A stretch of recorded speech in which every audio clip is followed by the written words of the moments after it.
three-time Six Nations winner, a man with 100 caps for England. Danny Kerr is joining us. Morning, Danny. Hi, Danny. How are you? Morning, lads. I'm good. How are you? Yeah, really Top good, thanks, form, mate. mate. I mean, a clip of your try against Ireland, bringing back a few memories. But I'll tell you what, a trip to Dublin in the opener, that sounds tough for England to me. It does, but also really exciting, Jeff. It's an unbelievable tournament. For me, it's the best tournament in the world. I'm pretty biased, but even being a massive football fan, I think barring World Cups, I think the Six Nations is the most exciting tournament. Everybody gets behind it. Everyone puts your shirt on, you support your team.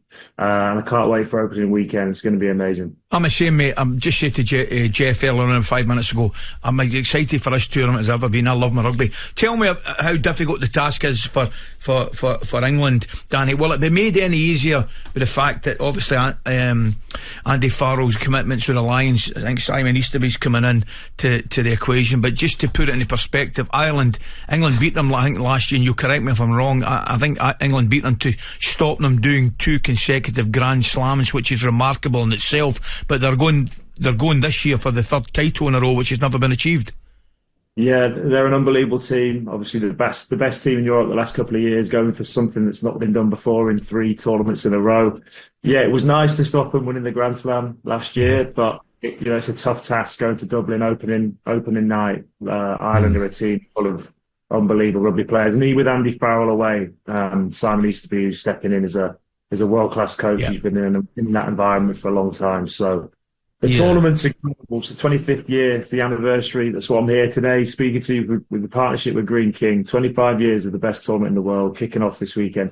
Ali, it's your boys' tournament to lose this year, isn't it? Dan, I've got to say, mate, and normally I'm extremely half full rather than half empty. I said to Jeff, I think on our day we're capable of beating MD, and I mean anybody, but I'm not sure we're consistent enough to beat everybody. And that was one of the questions I'm going to ask you. I look at South Africa's World Cup there, when they win their last 3 games by 1 point, which is, we'll look back in history and say that is one of the greatest victories that they've ever had. But my point being, is the gap so tight now that effectively on their day maybe the top 8, 9, 10 teams are capable of beating each other? Yeah, I think that's the beauty of this tournament. Everyone can beat everyone. Wales are obviously struggling a little bit at the moment. Italy will cause some upsets, I'm sure, this tournament. They'll beat a couple of the big teams, I think. Anyone can beat anyone. Scotland, I think they've become so close the last few years. Yeah. And everyone's saying, this must be the year. It's so hard now to win 5 games in a row. I know it sounds simple. It's only 5 games, but it's so tough to keep that momentum going when you've got that unbelievable prize at the end of the tournament to go for. I'm a bit worried about Scotland this year. I think they're just getting it right at the right time. So I think all my Scottish friends are going to be hammering me soon, because unfortunately yourself and everyone's going to be very, very happy. But the tournament's amazing. We're encouraging people to go down to the Greene King participating pubs. Say space for a pint at the bar, you get a free pint, and all these pubs around Britain. So people hopefully get in there, settle in with your mates, and enjoy the rugby. Hey, Danny, I used to live in Twickenham. Six Nations Championship was the worst time of the year. Because every single road is closed. And I'll tell you, this is a true story. There was one Saturday, I wasn't working one Saturday. I used to live in a townhouse and it was in a crescent, which was a dead end, okay?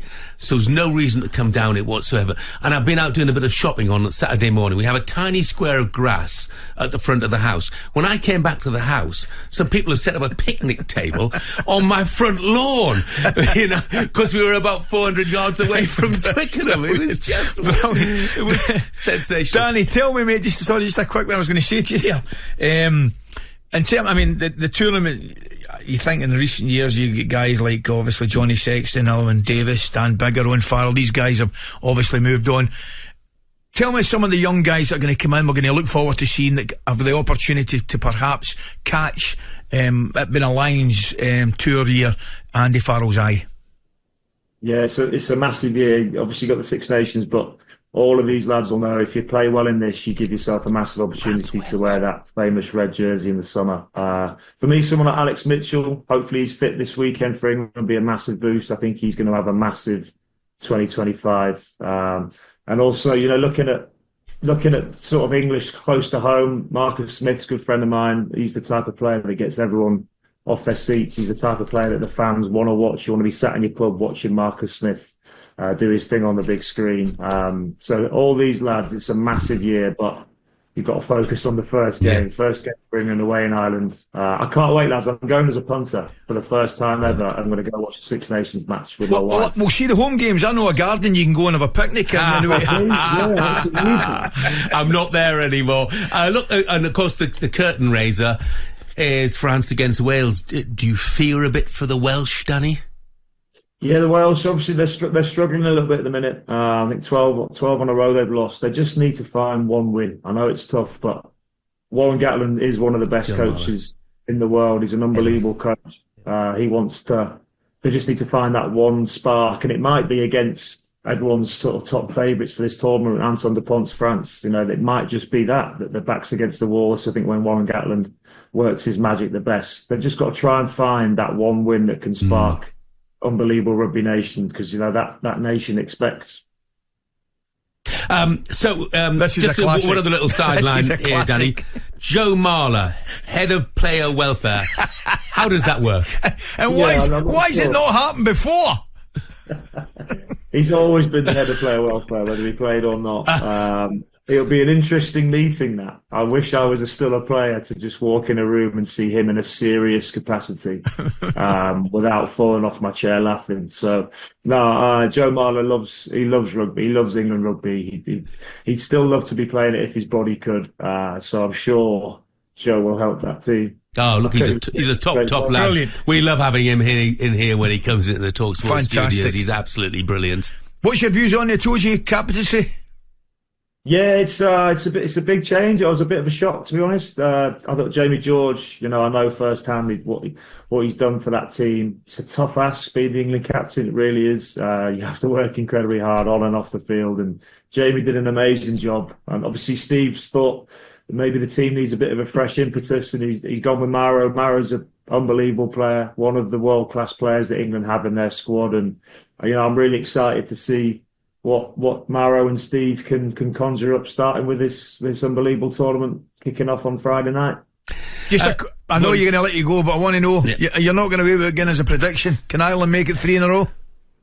Oh, I think France might win it all out, if I'm honest. Yeah.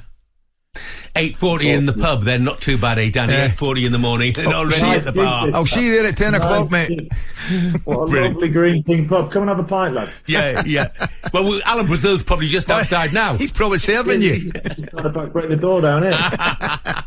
Danny, brilliant. Thank you very much. Enjoy it, mate. All the best.